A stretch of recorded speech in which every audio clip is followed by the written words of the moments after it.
Hello hello, bienvenue à toi, moi c'est Laurine, coach mental et bien-être spécialisée en neurosciences et en gestion du stress et des émotions.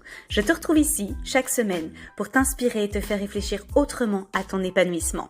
C'est parti pour un nouvel épisode de ta Boost Letter, ton podcast bien-être motivant qui te met de bonne humeur et qui favorise ton passage à l'action. Au programme, des explications concrètes et utiles à t'approprier, des pistes de solutions à tester et un challenge chaque semaine à relever. Merci du fond du cœur de prendre une petite minute pour t'abonner et me mettre une jolie note pour soutenir mon travail et faire grandir la Boost Letter. Je te souhaite une merveilleuse écoute. Félicitations de prendre ce temps pour toi. J'ai la chance de te retrouver aujourd'hui pour l'épisode 59 de la Boost Letter. Pourquoi demander de l'aide est si difficile? Cette semaine, j'ai de nouveau fait un constat plutôt triste, en coaching et en atelier d'ailleurs. La majorité des femmes que j'ai rencontrées ont des difficultés à demander de l'aide. Alors tu me diras, oui, mais elles sont venues te voir, et toi tu es une coach. Oui, et c'est fantastique. C'est une des formes d'aide possibles, ça j'en suis bien consciente. Cependant, quand je leur demande depuis combien de temps elles sont en souffrance, depuis combien de temps elles prennent sur elles, depuis combien de temps elles endurent une situation problématique, la réponse est toujours la même, beaucoup trop longtemps. Alors je jette aucune pierre, tu me connais maintenant, et j'ai très longtemps été dans le même cas, à peu près jusqu'à ce que je tombe malade en fait. J'étais toujours très mal à l'aise quand je demandais de l'aide, et quand j'y repense maintenant, je me dis, mon Dieu, mais c'est fou, c'est complètement fou. Je me demande sincèrement à quel moment on a toutes adhéré à l'idée que nous devions tout gérer, tout assurer, tout mener seul. À quel moment demander de l'aide était un aveu de faiblesse, ou alors la porte ouverte à la déception. Parce que ça, c'est beaucoup revenu et je t'en parle juste après. À quel moment demander de l'aide est perçu comme abusif? Alors oui, il y a des abus. Il y a des personnes qui usent et qui abusent de la gentillesse, de la générosité, de la serviabilité des autres. Mais ici, aujourd'hui, je parle évidemment pas de ces profils-là, qui jouent malheureusement en défaveur de tous les autres profils. Ça, j'en suis bien consciente. Donc ça m'a donné envie de creuser le sujet et d'en faire une Boost Letter que tu es en train d'écouter. Et peut-être que toi qui m'écoutes justement, tu es concerné par ces fameux blocages, par ces croyances qui t'empêchent de demander de l'aide, et parfois même que tu es coincé dans des conditionnements tellement profonds que ça te vient même pas en tête de demander de l'aide, que tu es là et que tu galères de ton côté et que c'est normal. Alors commençons par le commencement. De quoi on parle? Qu'est-ce que c'est une aide? C'est une action d'intervenir en faveur d'une personne en joignant ses efforts aux siens. C'est donner un appui, un soutien, une assistance momentanée. Ok, maintenant on sait de quoi on parle. Alors la première question à se poser, c'est qu'est-ce qui t'empêche généralement de demander de l'aide quand tu es en difficulté? Et là, tu te dis, ouais, difficulté, ouais, ça va. La difficulté, ça peut être de porter un carton énorme et lourd. Ça peut être de changer un pneu. Ça peut être de relire une thèse. Ça peut être de faire tes courses. Ça peut être de t'aider à ne plus avoir de pensées négatives, ou du soutien lors d'un chagrin d'amour, ou d'être entouré lorsque tu es victime de harcèlement ou que tu viens de subir une agression. Ça peut être de garder tes enfants, ou de recevoir un avis dont tu as besoin. Ça peut être de t'amener à l'aéroport, ça peut être d'aller à la pharmacie pour toi, de te prêter de l'argent, de t'aider à y voir plus clair, de te donner des conseils avisés, ou tout simplement d'être présente pour toi. Bref, être en difficulté, tu l'as compris, ça peut être 1000 choses. Alors voyons ensemble les principales raisons qui t'empêchent de demander de l'aide, et à chaque situation que je vais énumérer maintenant, comme d'habitude, si tu connais le podcast, tu sais ce que je vais te dire, demande-toi si tu es concerné et comment ça se répercute dans ton quotidien, ok? Alors on commence tout de suite avec les principales raisons qui t'empêchent de demander de l'aide. Souvent, il y a une crainte d'être redevable. Et quand on est redevable, on peut avoir peur en plus de ne pas être capable de rendre l'appareil. Donc non seulement tu as une dette envers quelqu'un, mais tu te sens peut-être pas à la hauteur de rendre ce que tu as reçu. Tu peux aussi avoir peur de déranger ou d'abuser justement. Et ta dernière volonté, c'est d'embarquer quelqu'un dans tes problèmes. Tu peux aussi avoir peur de dégrader la relation en osant demander de l'aide. La sensation aussi que ton problème n'est pas assez sérieux ou alors beaucoup trop important pour oser en parler. Tu peux avoir la volonté de compter seulement sur toi. Je suis forte et autonome, je n'ai besoin de personne. Est-ce que tu as conscience que c'est pour préserver ton ego? Ou alors tu peux avoir honte de demander de l'aide. Tu as la sensation de te rabaisser, de perdre la face, de te sentir inférieure, voire soumise. C'est tout à fait possible. Tu peux avoir peur du jugement ou du changement du regard de l'autre sur toi, de la pitié, de la moquerie, de la condescendance. Et dans ce cas-ci, demander de l'aide, c'est montrer aux autres tes faiblesses, tes échecs, ton impuissance, et ça peut être compliqué. Tu peux aussi avoir l'appréhension du non. Alors soit tu penses que l'autre va refuser, peut-être que ce que tu demandes est trop lourd, trop contraignant, ou peut-être que tu lui as déjà demandé, cette personne a dit non d'ailleurs. Soit tu as peur de ne pas être capable de gérer un non, vu l'effort que la démarche t'a demandé, et alors tu vas te sentir rejeté et déçu, alors que c'était vraiment pas l'objectif de départ. Tu peux avoir aussi l'illusion de croire que tes difficultés sont tellement évidentes que les gens sont suffisamment clairvoyants pour détecter que tu as besoin d'aide et de passer à l'action. Et ça, je le constate énormément dans les coachings, les ateliers, etc. Et là, j'en ai un peu parlé à l'instant, mais tu peux avoir déjà demandé de l'aide dans le passé et que ça se soit justement mal passé. Et donc, tu es super refroidi à l'idée de recommencer. Tu peux aussi être dans cette catégorie-là, le fait de ne pas savoir comment t'y prendre pour aller chercher de l'aide ou pour en demander. Avoir du mal à exprimer clairement tes besoins, à trouver les mots justes, etc. Ça peut aussi être un énorme frein. Quand tu m'écoutes là, tu vois que la majorité du temps, tu es bloqué soit par tes peurs, soit par tes croyances. Tu vas anticiper la réaction et le comportement des autres, alors ton cerveau, il va te protéger de l'inconfort éventuel, parce qu'on n'a pas la garantie que ça va mal se passer, et tu préfères rester dans ton coin. Ok. Ce qui est intéressant aussi d'observer, c'est ton propre comportement lorsqu'on te sollicite, lorsqu'on te demande de l'aide. Est-ce que tu as la sensation que l'autre profite de toi? Oui, parfois, non. Est-ce que tu es capable de dire non si tu penses non? Et là encore, oui, parfois, non. Réfléchis. Tu risques de projeter ton propre comportement sur les autres, sauf que personne n'est toi. Ne pas oser demander peut aussi venir du fait que l'on ne sait pas dire non soi-même. Alors on a l'impression que l'autre est comme nous, qu'il va se sentir coincé, gêné, obligé de nous rendre service. Encore une fois, l'autre n'est pas toi. Demander de l'aide pour obtenir du soutien est un signe de force. Parfois, la meilleure façon de s'aider soi-même est de demander de l'aide de quelqu'un. Être capable de tout faire toute seule ne signifie pas devoir tout faire toute seule. L'être humain est un animal social qui s'épanouit à travers les interactions et les relations avec les autres. Personne ne s'épanouit seul, personne ne réussit seul. Ton cerveau et ton organisme de manière générale sont conçus pour vivre en communauté. Les forces individuelles de chacun et chacune permettent aux autres de se développer de la meilleure manière. Je vais chercher chez l'autre une force, une compétence, une expertise, une connaissance que je n'ai pas et vice-versa. Lorsque tu vois l'entourage d'un président, d'une reine, d'une star, bref, tu vois un peu le tableau.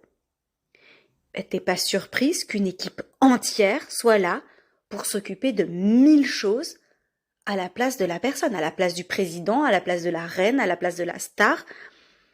Et même si cette personne est capable de le faire, il y a une multitude de trucs qu'on fait à sa place. Et c'est tout à fait normal. C'est la même chose pour toi. Rends-toi la vie plus douce, plus agréable, plus confortable. Demande de l'aide lorsque tu en as besoin. Et justement, on s'y prend comment? Alors voici 6 étapes à suivre pour apprendre à demander de l'aide de manière sereine. T'es prête? On y va. Ah, voilà, la toux est de retour. Désolée. La première étape, c'est apprendre à accepter le fait d'avoir besoin d'aide. Ça peut paraître fou, mais c'est le point de départ. Jouer à tout prix la carte de l'individualisme, je suis forte, je fais tout toute seule, quand t'es coincé, est complètement fou. C'est contre-productif, c'est antinaturel. Au plus tôt tu t'en rends compte, au plus vite tu peux commencer à agir différemment. À force de te maintenir seul dans une situation compliquée, tu mets en danger ta santé mentale, ta santé physique et ta santé émotionnelle. Alors la première étape est d'accepter avoir besoin d'aide. C'est encore une fois une preuve de courage et d'intelligence. Au plus tu seras en paix avec le fait de demander de l'aide quand c'est nécessaire, au plus tu te sentiras forte. Tu iras plus vite et plus loin. Tu n'auras plus la sensation d'être, tu vois, un peu comme dans des sables mouvants, de stagner, d'étouffer. Cette sensation de te sentir prisonnière de la situation. Ça s'envole, je t'assure. La deuxième étape, pour apprendre à demander de l'aide de manière sereine, c'est comprendre que l'altruisme et la solidarité existent chez l'être humain. D'ailleurs, être appelé à la rescousse, c'est la preuve qu'on nous fait confiance, qu'on reconnaît nos qualités et qu'on est considéré comme utile. On est d'accord. Donc rendre service, en fait, c'est plutôt gratifiant. Donc lorsque tu demandes de l'aide, tu sous-estimes la probabilité qu'on puisse te répondre favorablement.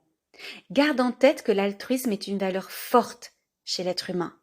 Ça peut faire plaisir d'aider, je t'assure. Et d'ailleurs, toute notre société, elle est construite sur l'entraide et la solidarité, pourvu que ça dure. On est en pleine période politique en France, pourvu que ça dure. Et d'ailleurs, aide humanitaire, aide sociale, aide médicale, aide psychologique, aide juridictionnelle, aide à la création d'entreprises, thérapie, soins à la personne, coaching. De nombreux services sont mis en place pour accompagner ceux qui en ont besoin. Et tu sais quoi? Ça fonctionne plutôt bien. Je ne connais personne qui m'ait dit « Ouais, Laurine, j'ai demandé de l'aide, j'ai été aidée, j'ai eu des résultats que j'aurais pas eu toute seule ou pas aussi vite, j'ai vraiment bien avancé et honnêtement, je le regrette. » Jamais, je n'ai jamais entendu ça, jamais. Au contraire, on me dit plutôt « Mais pourquoi j'ai pas demandé de l'aide avant en fait? Pourquoi j'ai pas osé plus tôt? Pourquoi je me suis pas lancée plus tôt ?» C'est plutôt dans ce sens-là. On a vu donc première étape, apprendre à accepter le fait d'avoir besoin d'aide. Deuxième étape, comprendre que l'altruisme et la solidarité existent chez l'être humain. Troisième étape, déterminer les meilleures personnes à solliciter pour obtenir de l'aide. Parce que quand tu as besoin d'aide, si tu te précipites en demandant n'importe quoi à n'importe qui, ça va pas fonctionner. Donc détermine les personnes les plus à même de te prêter main forte selon leur personnalité et leur capacité. Tu peux les trouver dans ton entourage, famille, amis, collègues, voisins, etc. Mais pas uniquement. Tu peux aller chercher des inconnus qui sont compétents. Il n'y a alors aucune implication émotionnelle, aucune conséquence, et parfois c'est beaucoup plus facile de parler de ses problèmes à un inconnu. Quatrième étape, choisir intelligemment son moment pour demander de l'aide.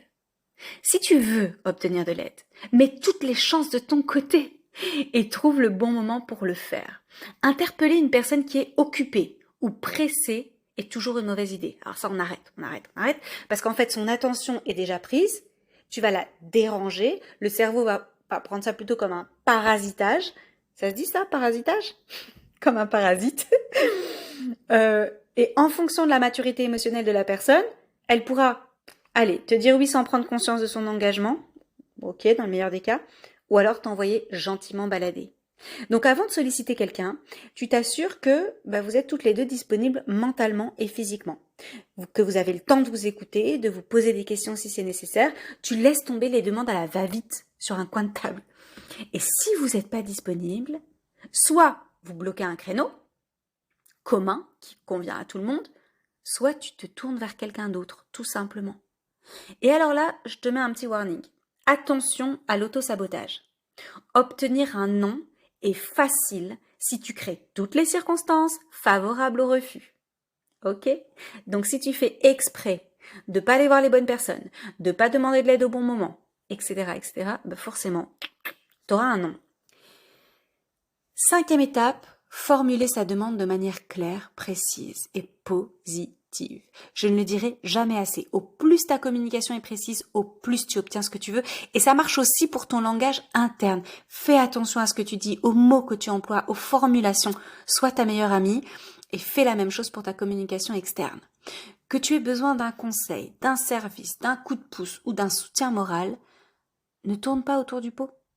Arrêtons avec cette idée que l'autre nous connaît et sait ce dont on a besoin. Stop, stop, stop. Demande et obtiens. Tout le monde évolue. Ne demande à personne d'être dans ta tête et ne sois dans la tête de personne. Et quand tu fais des allusions floues par manque de confiance, ou quand tes demandes elles sont vagues, elles sont ambiguës, sous forme de reproches, ce sont les meilleures stratégies pour ne pas obtenir exactement ce que tu veux. Donc encore une fois, fais attention à l'auto-sabotage. Une autre approche qui fonctionne pas du tout et qui va t'apporter l'opposé de ce que tu recherches, c'est de s'excuser lourdement de demander de l'aide ou de surjouer la victime. Au secours. Le seul résultat que tu vas avoir, c'est que tu donnes l'impression à ton interlocuteur qu'il a soudainement le poids de l'univers sur ses épaules, que toute la charge de ton bonheur et de la solution repose sur lui. Bon, on est d'accord que ça fait pas rêver et que ça donne plutôt envie de fuir. Donc, demande claire, précise et positive. Et enfin, la 6e et dernière étape, désolé, sorry, not sorry, accepter la possibilité d'une réponse négative à sa demande d'aide. Et c'est extrêmement important. Même si les gens peuvent avoir du mal à dire non, demander de l'aide n'implique pas obligatoirement une réponse favorable. Et suite à une sollicitation, chacun est libre d'agir comme il le souhaite. Et toi, tu dois juste accepter le refus comme une possibilité. Pardon. D'abord, demande à la personne si elle veut vraiment t'aider. Si elle peut vraiment t'aider aussi, tu vois, si elle a les capacités. Et si elle est d'accord, là, tu peux lui expliquer ce que tu attends d'elle. Et si elle n'est pas d'accord, tu la forces pas. Tu n'es pas déçu, tu respectes sa décision. Quelqu'un qui n'est pas en mesure de t'aider ne t'aime pas moins, ne te rejette pas ou ne te juge pas. Elle n'en a juste pas les capacités actuellement et l'inverse peut arriver également. Je vais le redire. Quelqu'un qui n'est pas en mesure de t'aider ne t'aime pas moins, ne te rejette pas ou ne te juge pas. Elle n'en a juste pas les capacités actuellement. Ok ? Tu as maintenant 6 étapes pour apprendre à demander de l'aide. Et encore une fois, si tu reçois un non, c'est un non à un moment M, à un moment T. Avec cette personne-là. Le lendemain, elle est peut-être dispo. Dans 6 mois, elle est peut-être dispo. Avec une autre personne, ça pourrait peut-être marcher. Si tu changes ta manière de le demander, ça pourrait peut-être marcher. Si tu changes ta posture, ça pourrait peut-être marcher. Ne reste pas bloqué sur un non. Le non est normal, le non est naturel. C'est quelqu'un qui respecte ses limites et ses besoins. Et je t'invite à faire la même chose. À chaque fois que tu penses non, dis non. Préserve-toi, fais-toi du bien. Alors ton défi cette fois-ci, c'est lequel ? Je te défie tout d'abord d'identifier les domaines ou les situations dans lesquelles tu aurais bien besoin d'aide aujourd'hui. Puis, de te lancer dans le grand bain et oser demander de l'aide grâce aux 6 étapes que je viens de te donner. Donne-toi de l'amour, de la douceur, de la force et toute l'aide dont tu as besoin. Tu mérites d'être heureuse et ça passe par le partage avec la communauté et exprimer ton besoin d'aide. J'espère que cet épisode t'a plu.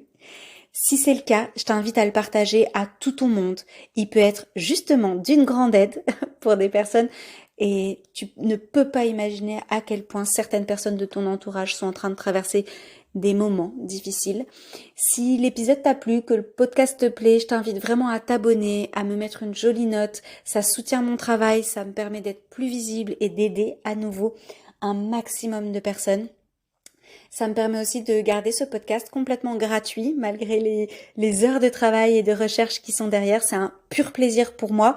Mais voilà, il faut bien se dire que je ne suis pas une ASBL et donc je compte sur le soutien de chacun et de chacune pour me permettre de continuer à développer Coaching Laurine. Merci encore de m'avoir écouté jusqu'ici. Il ne me reste plus qu'à te laisser sur un sourire et te dire à très vite. Bisous boost!